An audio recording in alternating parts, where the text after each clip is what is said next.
સમય નથી, ફાઇલ નથી મળતી, સરપંચ આવે ત્યારે આવજો, ઉપરથી મંજૂરી નથી, તમે આવું કામ કરો છો, તમે આવું કરશો તો જ તમારું આવું કામ થશે. તમે આજે અરજી કરી છે એને પાછી ખેંચી લો, નહીતર તમારી પર આ રીતની કાર્યવાહી થશે. આ ગુનો લાગુ પડશે, તે ગુનો લાગુ પડશે, પોલીસ કેસ થશે. આવા ઘણા બહાના તલાટી ક્રમ મંત્રી અથવા તો ગ્રામ પંચાયતમાં બેઠેલા સરપંચ કરતા હોય છે અને એ જ રીતે અરજદારોને અને ગામના નાગરિકોને દબાવવાનો પ્રયાસ થતો હોય છે અને આ થઈ રહ્યું છે. ગુજરાતના 90% ગામડાઓમાં આ રીતનો ભોગ ગામના નાગરિકો અને અરજદારો બને છે.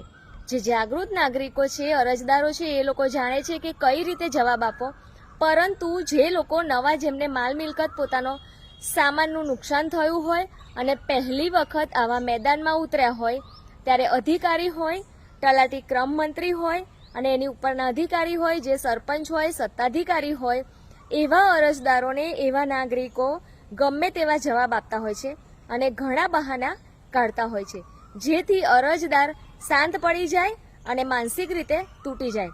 બીજી રીતે પણ એને દબાવી શકાય છે.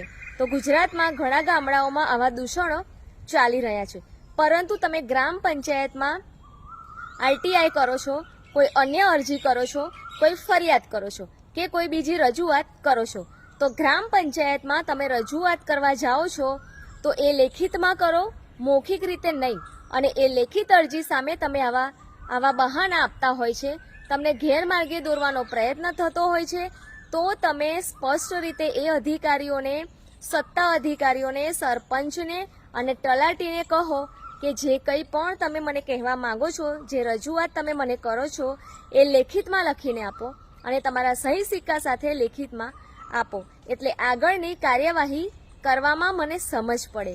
પણ તમારો પ્રશ્ન હોય, જવાબ હોય, રજૂઆત હોય, એમાંને લેખિતમાં તમે લખીને મને આપો.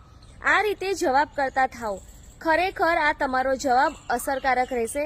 અને જ્યારે પણ તમે ગ્રામ પંચાયતમાં અરજી કરો છો, એટલે વાત કરી કે જે લોકો નવા છે એ લોકો પહેલી વખત અરજી કરતા ફરિયાદ કરતા હોય કે આરટીઆઈ કરતા હોય, એ લોકો માટે કે જ્યારે પણ તમે ગ્રામ પંચાયતમાં કોઈ પણ અરજી લઈને જાઓ તો એની ઝેરોક્સ કઢાવીને તેની ઉપર તલાટી ક્રમ મંત્રી, સરપંચના સહિતના સિક્કા સાથે રિસીવ કોપી લેવાનું ભૂલશો નહીં. એ તમારી પાસે પુરાવો રહે છે, રેકોર્ડ રહે છે કે એ આગળની કાર્યવાહી કરવી હોય તો એ પુરાવો તમને અચૂકથી કામ લાગી શકે છે. એટલે દરેક અરજદારો, ગામના નાગરિક આ વાત પર ખૂબ જ ગંભીરતાથી વિચારીને ધ્યાન આપે.